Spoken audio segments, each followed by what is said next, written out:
Wouldn't you like to make your money work harder for you? Then you should consider joining philsgang.com, where thousands of individual investors have successfully profited.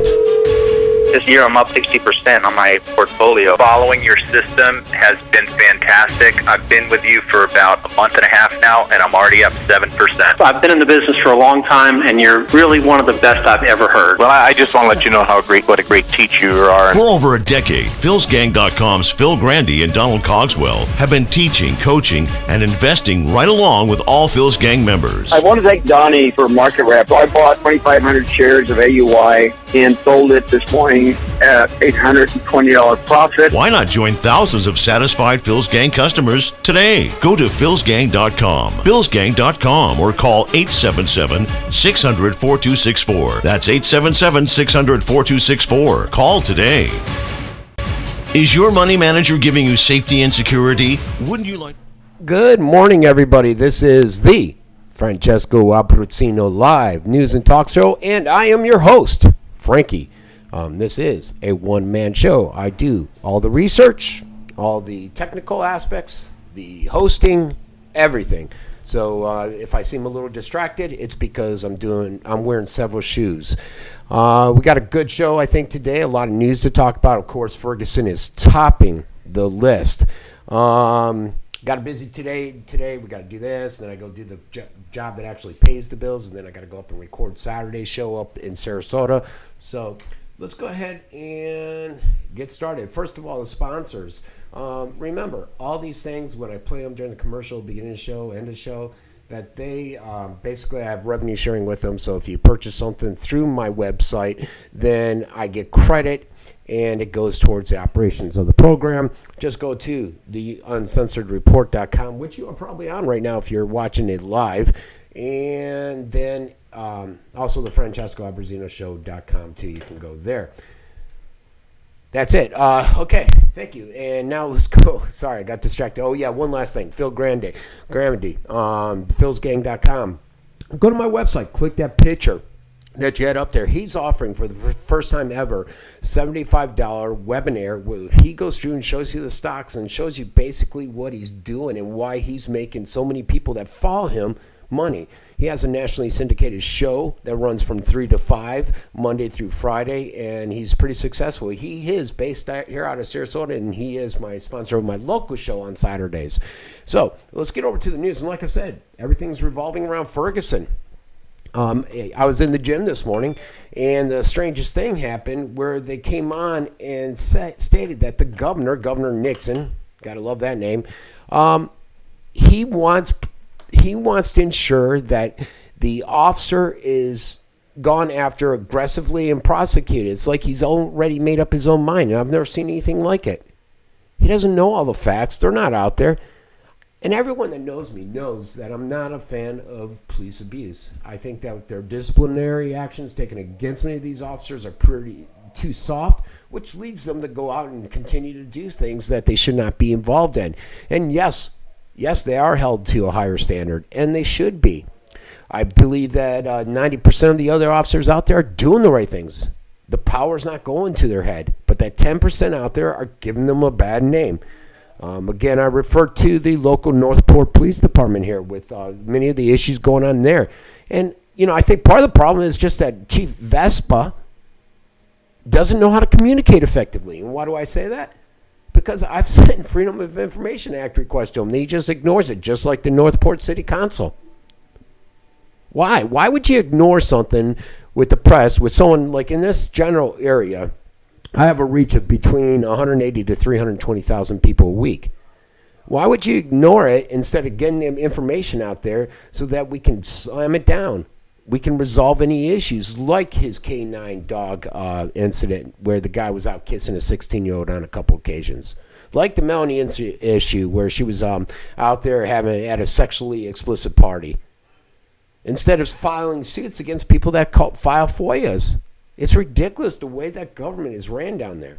But let's get back to the whole police abuse issue, which brought up that. Back to Ferguson. It's funny, You watch major media, and they have such a different spin, even Fox News. And I think I said something about this yesterday. They put up this picture of a kid that looks like he's about 12, and he looks like a lovable giant, gentle giant they're calling him. But then you look at the video in the store, which the federal government Justice Department did not want released, and it shows how much of a thug he really was, that this guy's a giant. He's a thug. They keep saying this gentle giant, he was on his way to college. Yeah, on his way to college doesn't mean crap in this world. Hundreds of kids go to college. It doesn't mean anything. It doesn't mean they're great kids. This guy obviously was out there doing a lot of the bad stuff. Doesn't mean he should have been shot. By no means. And I want the police to be investigated. I want to make sure there was no abuse here. I mean, the guy was shot 6 times, 2 times in the head. Granted, I get he's charging him, but that seems a bit excessive. But I don't know the full story, so I'm going to try to refrain from commenting on who did right and who did wrong. Now, unlike the Tyrone Martin case, the Trayvon Martin case here in Orlando, you got these pictures of this Michael Brown when he was like 12. And the media is out there actively trying to portray him as a gentle giant. Why? He was a giant, yeah, at 6'4", nearly 300 pounds. He was towering. And how about that convenience store guy? The poor guy, he was cowarding to this guy. He was petrified. He got manhandled and intimidated by this individual. The way it went down on the video, I almost have to assume it's not the first time Michael's done this. I've heard some people come out and say, oh, he wouldn't fight. He didn't like to play football because he was too timid. He never got in a fight his entire life. That's not the Michael Brown I saw within the short seconds of that video. That's somebody that's used to getting his way, and he used his strength, his size, to do what he wanted. What is it? Is it the education? I don't know. Where does it stand? Back there, the high school he was going to, oddly enough, wasn't accredited, which was strange. Before the shooting incident last weekend, though, Brown used his violence and the threat of more violence to steal. Just minutes before the shooting incident. He had his accomplice with him. They knocked over a convenience store. They bullied the victim. And that's not right, folks. And they should have concern. So why is this guy being billed as the gentle giant out there? There's tons of pictures out there floating around of him doing gang signs. And a lot of people out there are saying he was not the greatest kid around. Of course, this doesn't mean that Brown actually was a gang member. It doesn't mean that he banged out there. More than likely, he was just a wannabe. Like countless black youths out there who listen to violent and vile rap. I'm not a fan of rap. My daughters listen to it. It drives me crazy sometimes. But what happens on these urban cities, these youths in the poor neighborhoods, a lot of times the signs, they adopt them, the signs and the mannerisms, basically so that it can make them look gangsta, on that gangsta culture, build a rep for them. But this is still meaningful. It's still meaningful. Democrat Missouri Governor Jay Nixon, he said that the release of the convenience store video was an attempt to disparage the character of Brown. Where's this guy? Whose side is this guy on? This is the governor. This is the governor of Missouri. He's out there upset that a videotape was released showing what this guy was actually like, what this thug was actually like. And then he's also, last night, pushing for prosecution of the police officer without knowing any of the facts. And you got to ask yourself, what is wrong with this guy? So first, the local police are condemned for not being sufficiently transparent because they weren't releasing the video. They weren't releasing the officer's name. And then after they release all this stuff, they're saying, they're being too transparent. They're just trying to make the officer look good. The Ferguson police are being portrayed as a white law enforcement officials because the town's primarily black demographics. I think they have like 3 or 5 black officers. And so as the stereotype goes, it's that they're prejudiced against the black man. And that prejudice, that stereotyped prejudice, is what led to the shooting. And is that right? And again, I tell people this all the time. I'm a huge advocate of ensuring that police abuse does not happen out in the communities. But I'm a big advocate of the officers that are doing the right stuff. And this is wrong, going against them like this until you got all the information out. In fact, the United States is being stereotyped as a irredeemable, biased land in which these the blacks can just they can't get a fair shake. Life is not on their side. It's kicking them down. But there is a difference. The convenience store video and other information about Brown concerned not something purely the function of stereotype-driven character assassinations, but particularly, it's about an individual central to what is current in the biggest crime story in the nation.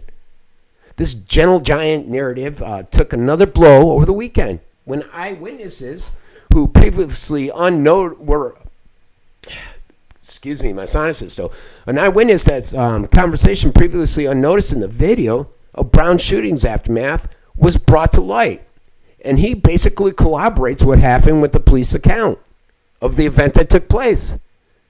Unfortunately, a lot of people out there may say, all the evidence seems to take a backseat to the desire to appease the violent moms and to have made Ferguson a war zone. Perhaps. As we see the response to the Islamists in Europe, one good riot is worth 1,000 truths. So what do you say? Is he, in fact, the gentle giant that he's being portrayed as? And then in steps Obama. This is pure craziness here. He comes in and says basically that carrying a gun is undermining justice. Carrying a gun is undermining justice. Carrying a gun, our constitutional right, is undermining justice. I got to tell you, folks, guess which stores were not looted? The stores that had gun-toting owners in front of them. Prevented them from being looted. So you got, National Guard, you got the Department of Justice, FBI, Homeland Security, state police, local police. They're all stationed there in Ferguson. As the riots and the protests continue and the shootings out there are taking place, Obama holds his press conference, and he tries to sell the public on the fact that carrying guns is undermining justice. I don't know where this guy is. He's disconnected from reality. He mentioned the looting, carrying guns, and attacking the police. But these three things aren't all the same, are they? Two of them are crimes, one isn't. In fact, there are no Missouri state permit requirements to purchase a rifle, a shotgun, or a handgun. So anybody can basically do it. And there's no state licensing requirements to possess these guns either. Concealed carry is legal in the state with valid endorsement or permit. So why is he condemning it? Like I said, the live feeds from Ferguson are showing that the stores where owners stood guard were not looted, were not destroyed. They were saved because they had their guns. And that there, folks, is what we call the Second Amendment right. Second Amendment to the Bill of Rights. It's something that we still have in this country. And something Obama wants to take away. Beyond all of this, it's sad. It's sad and ironic that our president would even use this tragedy and subsequent fallout in Ferguson as an excuse. As an excuse to demonize guns, to go back on his agenda of taking away gun control from all citizens.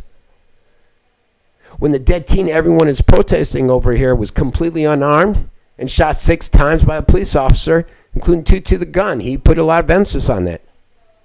So according to Obama, a town that angrily protests what they feel is a shooting murder at the hands of the police of an unarmed teenager, they should give up their guns altogether. So that the only people with the guns are the police. The same police that were just standing there watching the looting take place for days. Yes, let's let them only have the guns and not the citizens. And I'm telling you, folks, this was an eye-opener. The Katrina moment. If this ever happens in the United States where there's an Ebola breakout, there's a nuclear war, there's some kind of major meltdown in the market, this shows you, this represents that the police will not be there for you. They're going to be there trying to control the mass crowds. And it's funny, though, they were out there basically arresting the protesters that were walking peacefully. I think 31 arrests, and 31, 39. Out of that, only 3 were from Ferguson. But it doesn't matter if they're from out of town. If they're in there protesting, they're walking the line, and they're not doing anything, it's fine. But they arrested 31 or 39 protesters, and not one of those looters. Not one looter. Do you guys see any issue with that? Do you have an issue with that? Why would anyone in Ferguson want to be able to personally protect themselves? Why? That's what Obama's asking. Is he nuts? It's not like the police are driving down the streets in a mine-resistant, ambush-protected tank straight at the battlefields of Afghanistan with 50 cal, LRAD weapons, tear gas, rubber bullets. Or wait, they are, aren't they? And you know those same LRADs are basically those sonic equipment. You know, I've done a rant on it on a previous show. They basically came out and said that those would never be used against citizens, that they were to be used in war zones. But you're seeing it more and more. I think I did a report a couple of months ago, somewhere, I think it was Carolinas, Missouri, where they were using those to make people slow down in traffic.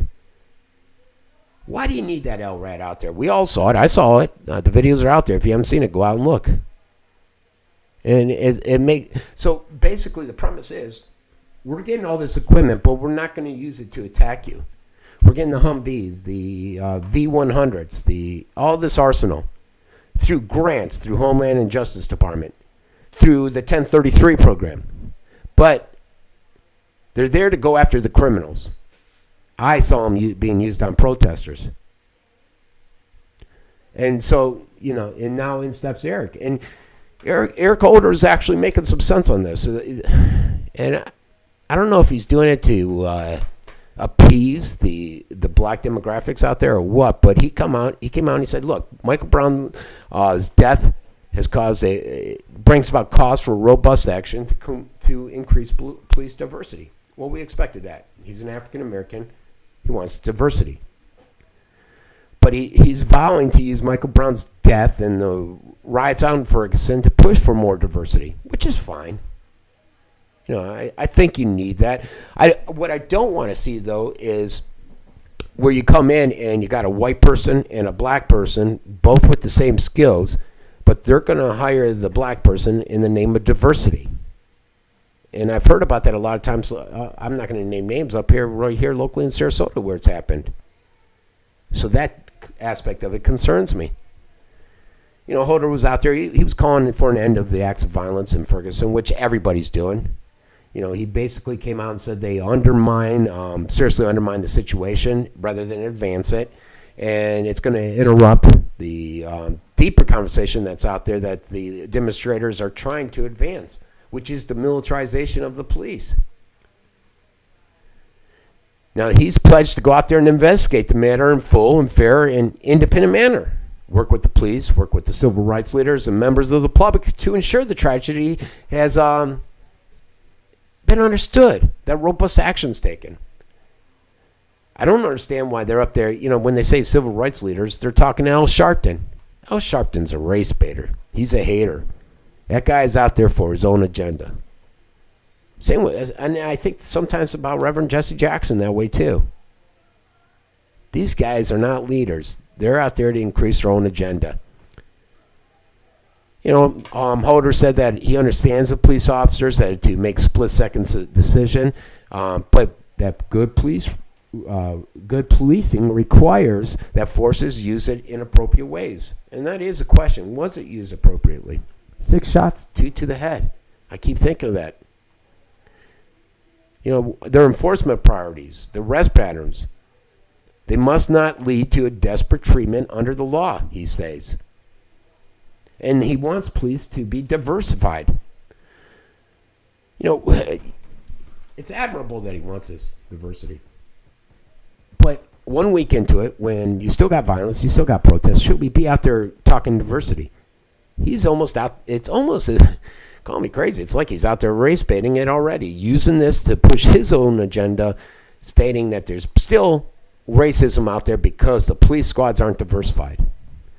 And the problem is that I heard this one guy on the TV, he said, look, it's not that we're not trying to hire blacks. The fact is they're not applying. And when you do get some that apply, they're taken. And they're taken to cities that'll pay more. He said it's a cultural issue, he thinks. He doesn't understand it. He said a lot of people just don't go for the academy to become officers. So, I do agree with Holder that good law enforcement does require forging bonds of trust out there between the police and the public. This trust is very important. But, it could be very fragile. One little incident, boom, it's gone. So that's why you need that constructive dialogue out there. You need to keep talking. But we don't need injection of race issues into it, which is something that Holder's basically doing. Again, it's admirable. Yeah, we need diversity. Yeah, according to his police department, they're going for diversity, but there's objects in the way of advancing that conversation. One is cultural, where they're just not applying. Two is the few that are applying will go to areas where there's better jobs. If I were a black man, I would rather work in Venice, Florida, where I live, which has relatively very low crime, than in Ferguson. Call me crazy. Now, the Huff put out a good post, and this is basically following up on Ferguson thing. And they basically came out and they said, hey, look, here's some ways to help. How to help the Ferguson issue, how to resolve it. Some I agree with, some I don't agree with. But one is donate to Michael Brown's Memorial Fund. Hey, I'm all about helping the family if they need some finances. What is it, $6,000, $7,000 for a funeral? But I'm not for giving them thousands upon thousands of dollars because their son, a thug, went out and committed a crime and paid the price. And I'm sure these guys, they had a lawyer within days. I'm sure they're going to be filing suit, and they have all kinds of greenbacks, unfortunately, in their eyes. I got to tell you, if my kid was shot, I'd be probably spend the first week in mourning, not worrying about getting an attorney. So they got the Memorial Fund. I'm not a huge fan of that, but Huff's a little bit liberal than I am. They want support for the Missourians organizing for reform, an empowerment legal defense fund for justice for Michael Brown. They're saying that all the contributions of this will provide legal support for those arrested as part of the protest and bonding them out. So that's a good thing. Because as long as it's used for the people that were arrested for protesting, which is all that's being arrested right now, I see no issue with that. Support efforts requiring all state, county, and local police to wear body cameras. We had an article come out here locally with Sarasota where they said they're considering it. And then this Ferguson thing happened. They said, we're doing it. Now they're getting 40 test ones. It's a start, 40. And I have concerns, and on my national show, I'm going to cover them, where, they're great as long as there's some guidelines out there, some processes in place. All too often, you hear about cameras being turned off by officers when things happen, and you want to make sure that's avoided. So I do have a couple of concerns, which you'll be able to catch probably on my Saturday show, which I'll cover. But I think that's a great idea. Why aren't they wearing the body cameras? One of the issues, and like I said, I'll cover it, is they don't like that Big Brother where they're being filmed. And my philosophy was, well, welcome to our world. We don't like the cameras all over us that you guys have. I don't like your red cameras on me, but hey, I got to deal with it. So welcome to my world. How about removing the 1033 program?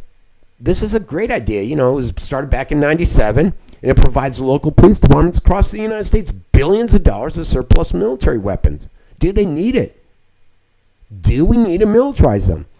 I get the thought process. Hey, instead of tossing and trashing all this stuff, let's get it out to the local police and they can use it. The problem is the perception that's coming along. the militarization of our police force. And it's not something many Americans want, because they're going a step too far in violating our civil rights. So I'm all for getting rid of that program. And many of the grants that come along through the Homelands, through the Justice. And then, they come on here and there saying that cracking down on defense industry-backed lawmakers that voted for 1033. Excellent point. But you know what? So many of these guys are in there representing special interest. You could do that with just about every politician in there. What we do need to do is let them know that we're not happy. We're not happy.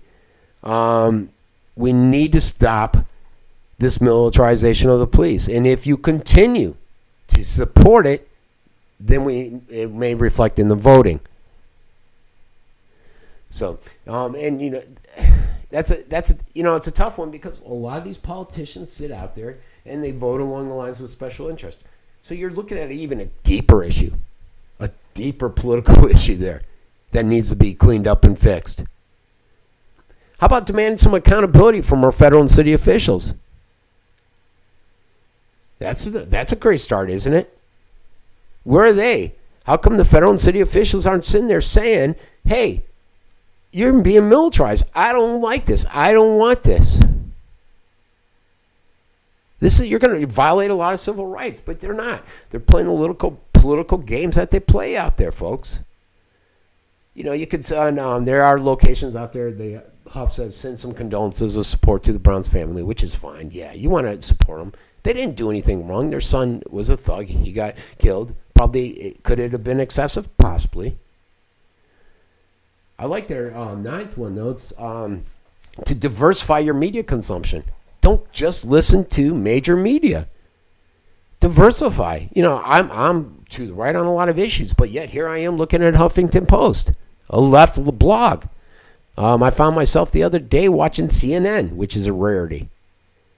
But I like to get those different perspectives, and that's on major media. Take it a step further. Look at alternative media. Why, alternative media has been villainized it started with Clinton with calling them conspiracy nuts. But alternative media gets a lot of the news out there. They get the news that the major media propagandists aren't communicating. And so you need to diversify. Get more information. Information is power. Their last one is a bit crazy. Recognize the widespread implication of white privileges and invest yourself in racial equality. All right, you just lost me on that one, Post. Are you kidding me? There they go with the race baiting, the liberal race baiting. White privilege. How the hell did Obama get in the White House if there's so much white privilege and the black man's being kept down? That's not the issue here. Lift yourself up. Stop blaming everybody. Stop looking for entitlements. Get out there and recognize the problem and fix it yourself. So they lost me totally on that last one, the Huffington Post. A liberal blog that sometimes drives me nuts. Okay, let's go to a quick commercial. I'll be right back. To make your money work harder for you, then you should consider joining philsgang.com, where thousands of individual investors have successfully profited. This year I'm up 60% on my portfolio. Following your system has been fantastic. I've been with you for about a month and a half now, and I'm already up 7%. I've been in the business for a long time, and you're really one of the best I've ever heard. Well, I just want to let you know what a great teacher you are. For over a decade, philsgang.com's Phil Grandy and Donald Cogswell have been teaching, coaching, and investing right along with all Phil's Gang members. I want to thank Donnie for market wrap. I bought 2,500 shares of AUI and sold it this morning at $820 profit. Why not join thousands of satisfied Phil's Gang customers today? Go to philsgang.com, philsgang.com, or call 877-600-4264. That's 877-600-4264. Call today. All right, that was Phil Grandy, supporter, sponsor of my Saturday local radio show. Like I said, first time he's doing that webinar, $75 value for free. You just go to my my website, the uncensored report that you're on now. Actually, if you're watching this live on my show right now, if you look up the huge banners right there, just click it. It'll open a new page. You'll still stay on my show. You can still listen to my show as you're out there clicking through to the Phil's Gang show and getting that $75 free value. So why aren't you doing it now? Go ahead, click it. Oh, wait a second. You done? Okay, I hope you are. All right. Next, we're going into the ludicrousy of everything is now we have countries in the United Nations out there concerned with the United States human rights record. And I could see it. With what's going on in Ferguson, I could see it. But come on. Even these apologists from the Communist Party are shocked at the scenes in Missouri. Or are they playing politics? You know, the police response to the riots and the unrest in Ferguson have even shocked apologists. The Chinese government has their state media just lecturing the United States, which they're enjoying, about its penchant for pointing the finger at others for human rights abuses while ignoring their own at home. Does China have a point? A valid point? Sure. Why are we out there lecturing everybody when we have our own issues here? Very valid point. So they had this editorial from Xinhua. And they say that basically they chastise America for our hypocrisy. They said that, hey, look, there are two primary issues here that arise out of the Communist Party's mouthpiece when they were lecturing the United States. And the first is the obvious rampant hypocrisy being exhibited here by a regime that habitually crushes anti-government demonstrations. They're ruthless, folks. And their precision has been historical. Just look at the context of the Tiananmen Square. I remember that massacre. I was on my way to surfing in Daytona when that happened. You had hundreds, if not thousands, of student protesters that were slaughtered on the streets of Beijing. How about the illustrative nature of how much of the police state America is becoming that even the communist Chinese are shocked at the scenes of coming out in Ferguson and the escalation of the military-type dissent. And what makes this even funnier now is Egypt's joining in. They're not exactly the bastion of freedom, are they? But they're out there condemning us too. This is making us look ridiculous. It's making America look silly. When you got someone like Egypt with their authorities sentencing 529 of Morsi's people to death for crimes, some white-collar crimes, then you got to sit back and think what's going on here. And it's not just these two countries, because now the UN is stepping in. The UN Secretary General is demanding that local enforcement adhere to what his office referred to as the international standards. Nobody really knows what are the international standards.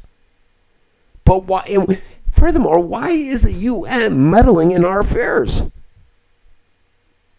Is it because we go in and allow the UN to meddle in everybody else's affairs? Possibly. I mean, there's a valid point there. Well, United States, you guys always rely on the UN when you want to come in and bomb a country. The UN comes in and meddles. Why is it good for everybody else but not you? Good for the goose but not the gander. And I'll tell you why. Because as a citizen, I don't like it. I don't like us meddling in other countries. I don't like the UN coming in here and try to dictate to us. Again, what are these international standards? I don't know. Oh, that's an excellent question. Not just the UN injecting, but, you got Obama injecting. Why is Holder going there? This is a local issue, should be resolved locally or by the state there.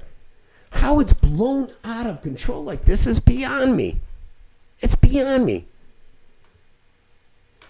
You got the president who's played a key role in showering military weapons in police departments across America.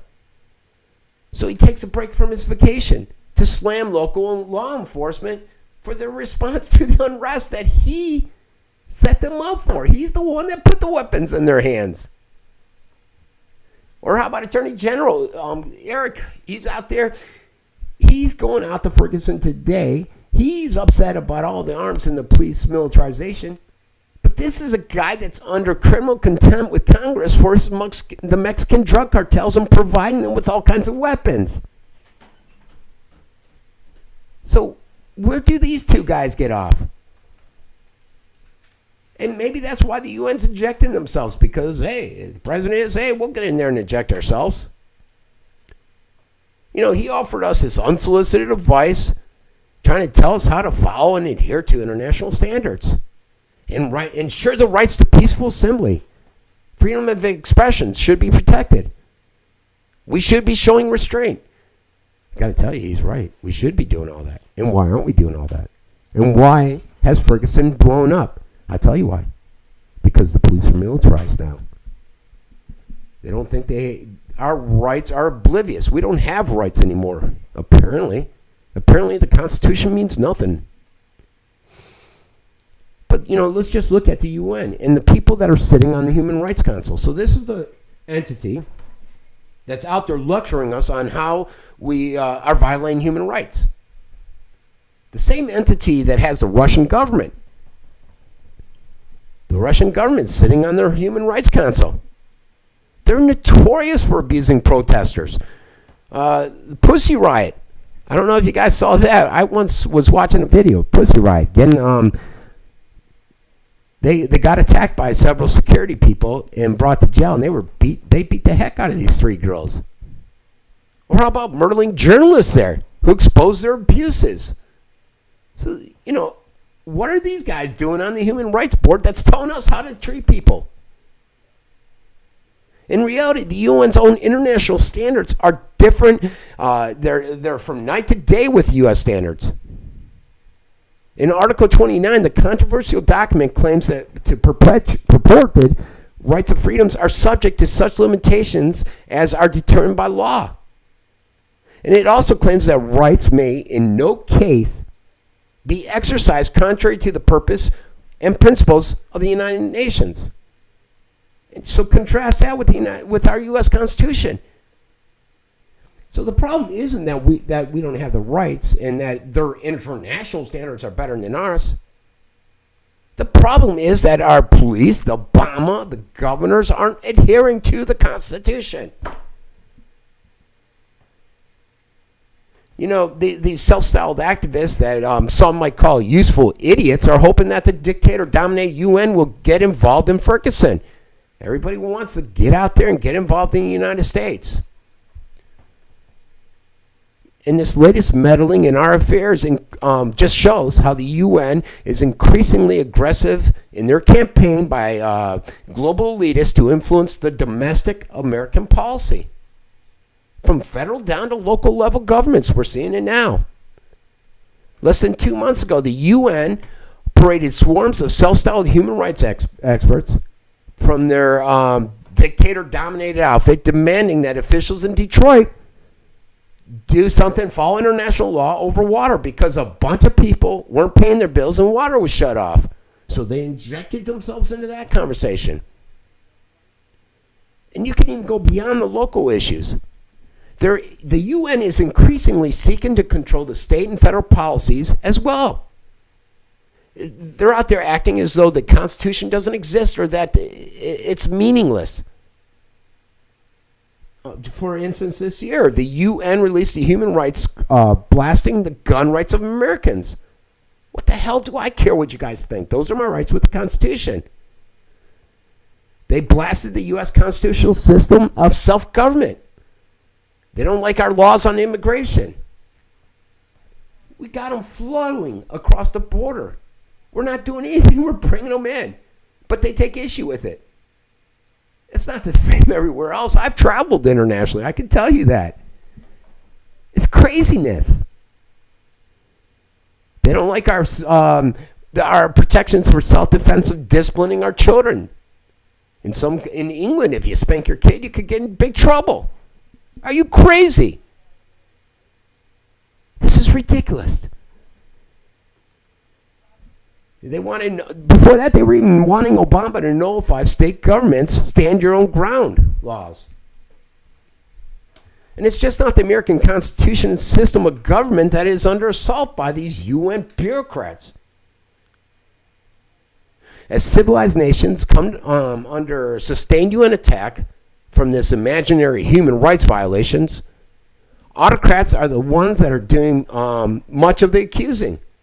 These guys are Islamist tyrants, they're genocide maniacs, communist dictators, and they're trying to sit there and tell us what to do through their Human Rights Council. And Americans who are tempted to ask the UN or even the federal government to get involved, like we're seeing with the Brown issue, should be careful of what they are asking for because of the consequences. When the federal government, UN, any body like that gets involved, you're going to see our rights slip even further away. And like I said, most of these guys are notorious for their human rights abuses, folks. So who are they to lecture to us? For freedom, prosperity, and self-government to survive in the long term, we as Americans, you must demand that Congress withdraw from this autocratic UN. It's ridiculous.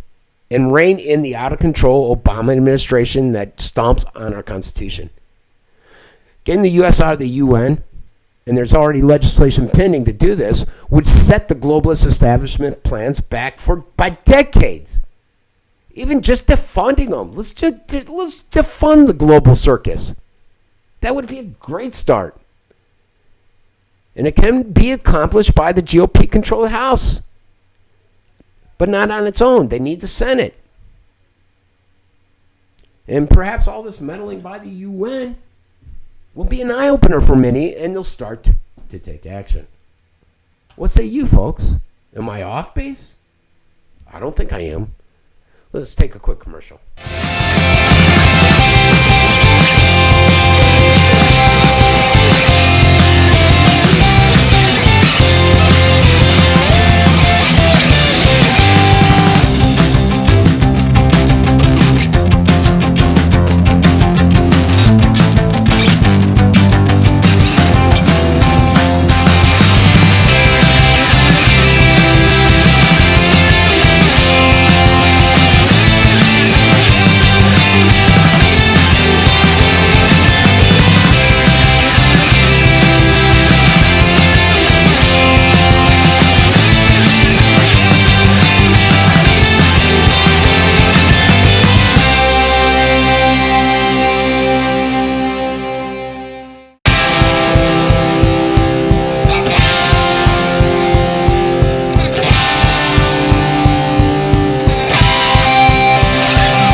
Folks, from that commercial break. Now we're going to touch real quick on Ebola. And I don't know if you're on my Educate, Inspire, and Change page, but I put out there about a possible Ebola victim that's in California. There's not a lot of information, just that the person has been admitted with Ebola-like symptoms, and they're being tested. Not sure if the person just came from Africa, where they contracted it, or anything. There's very limited information. And I didn't even see it on major media. I saw it on a alternative, I think it was alternative or a local newspaper site. So it's something that's not being communicated out there by the government's propagandist mouthpiece, major media. I'm still alarmed, folks. I don't think we're getting all the information here, and I'm still a little concerned. But now, even on Liberia, you got shoot-on-site orders being given. Ever since that looters came in and the 30 people took off, they've been caught that had Ebola, but they were out there amongst the public, sweating. You heard some on here, WHO said they think it's airborne. The United States doesn't say that, but WHO does. And now the Liberian Armed Forces have been given orders to shoot people who are illegally crossing the border into Sierra Leone. They're really starting to clamp down. They're really starting to get nervous. And the biggest issue is the fact that this Ebola is in the countries that don't have good safeguards. They don't have the money. They don't have the technology. And so it should be concerning, folks, to each and every one of us. Right now it's killed over 1,100 people. The biggest concern is that the Ebola will break out in the capital of Liberia. What is it? I don't see it on this report. I think it's Masal. So it's something that I continue to follow, something I can continue to be concerned about, and I think you should too. Environment. I talked yesterday about the issue with water and how the supply of it is limited. And there's a great deal of concern about it. But what about the whole pollution stuff? And it's always out there, concerns with the water being polluted. What can we do about it? These companies are out there polluting the water because one was a valve that they didn't bother to fix. The alarm on it was broken. The state that comes in and checks this stuff, they weren't doing their job. All this black stuff leaked into the lake, destroyed the drinking water for a huge population. They're trying to say it's all right, but it's not. Now in Toledo, you got another issue. You got the water crisis in Toledo. And this is not isolated. It's not an isolated incident. And I do not think this is the last time you'll hear about it. I've covered water issues before in the past year. Now, this one's a little different, though. This is a concern that was brought up here when we have this Neil Holmes, a developer. He's coming out and he's changing the zoning. They're going to put their new houses up on an elevator a little bit, and he says we're going to have walls, so the water's going to flow, and they're going to try to direct it, but it's all going to flow into the Mayaca. You're adding, I think it's 1,800 new homes out there. And with the 1,800 new homes comes the lawns, 1,800 new lawns. With that comes the fertilizer. With that comes pesticides and many other stuff. All that's going to flow into the Mayaca. And this is why this is important. Because you're seeing algae blooms out there. And they're starting to hit this Lake Erie area, which is driving up the levels of toxin, microcystin. We'll call it micro for this show. And it's reached such high levels that they've said you can't drink the water anymore, the tap water. If you're going to drink it, you need to boil it. So they're being told not to brush your teeth, not to give it to pets, to boil it. If kids have compromised immune systems, make sure they don't go near it. What is this micro caused from? They're saying that it's caused from large amounts of phosphorus. And this phosphorus is runoff from excessive fertilizer application. From manure, aging wastewater infrastructure. And so this water contamination from this industrial agriculture and wastewater discharge has decimated the public waterways and the source of drinking water, causing it to be contaminated. Do we really need this right now, especially with the report I gave yesterday about Nestle selling all that water over to China and India? This type of outbreak, this toxic algae, has happened before. It's contaminated the Chesapeake Bay, the Pocomoke River, the Rappahannock River, many other ways. Excessive nutrient runoff from farms, manures, and everything. Like Tyson Farm, they had chicken runoff causing algae bloom. Widespread Pfiesteria. And they go on and on. This report lists Tulsa, Oklahoma faced water contamination from the same thing. So you're seeing this all over the place where water's being contaminated, but nobody seems to give a damn. Nobody's doing anything. We're building 1,800 new houses. Their engineers came in and said, oh, it's going to do this and this. And there was an engineer, an elderly guy in the car, and he said, you're full of crap. That's not the way it's going to go. But guess what? The politicians, the local mayor here, Halleck, was probably too busy with his affair he's been having. And you got the mess of the council members with their heads up their butt, and they gave the approval. These are all new people here. They could give two craps about the locals that have been here forever, and they said, okay, we're doing it. So, these type of incidents might leave you wondering why we haven't learned from our past, where this has been an issue, to prevent it in the future. I mean, it's well known that runaway fertilizer use excessive nutrient runoffs. We already know wastewater, what that's going to do with the pollution. So instead, actors on all sides have knowingly ignored or tried to sidestep directly addressing this issue, or they've put out some subpar policies. And it's largely due to undue influence from the industries, from the companies, from the large developers that are out there dictating to them how they want it. And we have acts out there like the Clean Water Act. And it initially provided strong protections for our waterways. However, it's been changed, it's been amended, and it's been weakened. We got to do something about this, folks. It's our water. And, I'm always amazed on, I got my Facebooks out there. I have, I think, over 400,000 fans, a reach of over 600,000 per week. And I'm always amazed. I'll put something out there that's the stupidest thing, the stupidest article about there's a helicopter flying in the air. What's going on? You'll get 40 shares and you'll get 100 likes, but you put out something about this type of water issue, you might get 1 like. What? Do you guys need some fluoride? If you do, go to my website. Click InfoWars. I'll get credit.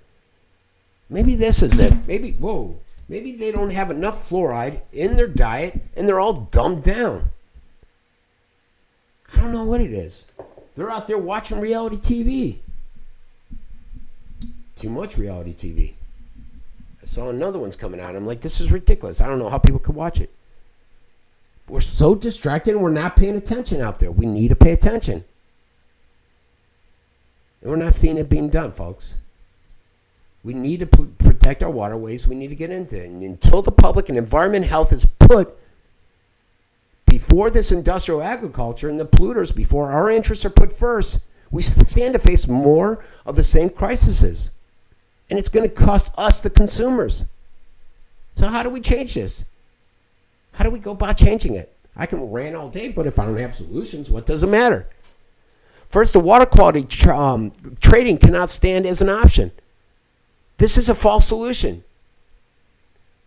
To date, there's not one documented success out there, case of success. And then what about the runoff? Runoff from this industrial agriculture must be regulated. We need to control it. I'd like to see it all stopped. You have the Clean Waters Act. Let's take those amendments, get rid of them, clean it up, make it stronger. Make polluting illegal. And instead of going out and issuing a $300 fine, make it a substantial amount of money to these companies. We need zero discharge of pollution into our public waterways. Our rivers, our lakes, our estuaries, they do not exist as dumping grounds for these developers, for these companies, for these agriculturists, for the pollution that's being dumped into them. It's irresponsible. It's unsustainable. There's no substitute for water. Water that is in scarce supply. Water will be like gold. It will be like gold. It's going to be a commodity everybody's going to want sooner or later, folks. We need to grab it. We need to respect it. We can't continue to do this. Let's see. We got time for... We'll go just into this long because we're running short on time. I just thought it was strange that Harry Reid came out and he's basically seething over Obama being disengaged. And it all came out of a meeting. There was some kind of meeting. Reid was there with a bunch of Democrats. And they're increasingly becoming frustrated because they feel like Obama's just so disengaged. And this is the second highly critical Obama story this week. The Times has put him out there, which is weird. But Obama was crafting his use of the executive power, and he was doing it almost behind closed doors with lobbyists and interest groups. And Reid got upset because he was told the way he put it is he was coolly dismissed. And he wasn't happy about that.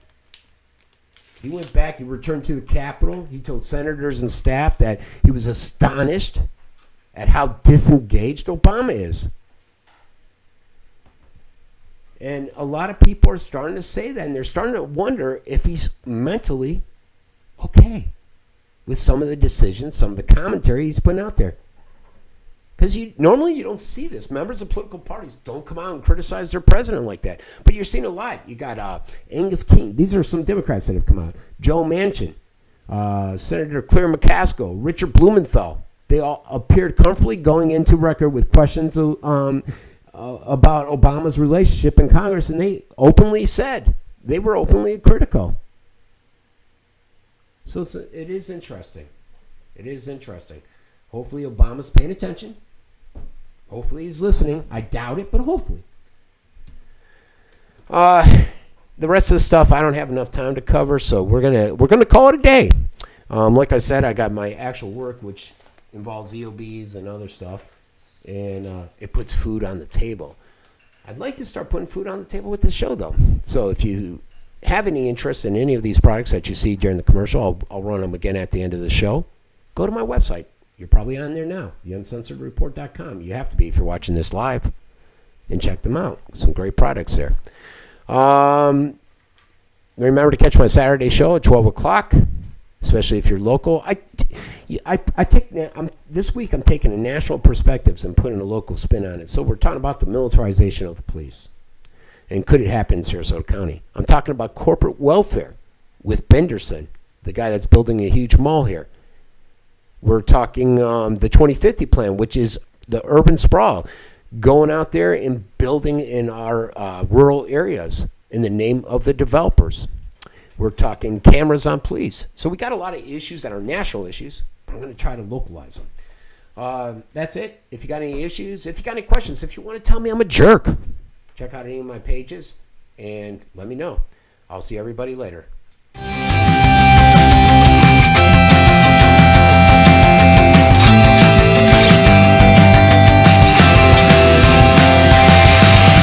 Is your money manager giving you safety and security? Wouldn't you like to make